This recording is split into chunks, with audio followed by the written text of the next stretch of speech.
Hi everyone, welcome back to our channel. This is me Kate here and I'm back with new video. And on today's video I will be showing you how to make video call on Telegram. So without any further ado, let's get started with this video. First of all, on your mobile device, launch the Telegram application and if necessary, log into your account. Once you land on this page, head over to the bottom right corner. There, just above the camera icon, you will see pencil icon. Tap upon there. Now, from this interface, select the contact with whom you would like to make a video call. Once you land on your chat page, now tap on three dot icon from the upper right corner.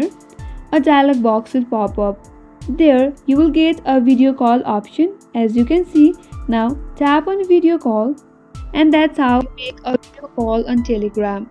Make sure to subscribe, like and hit the notification bell icon for more upcoming tutorials. If you have any comments or questions, feel free to drop them down. Thank you for watching till the end. I will see you on next video.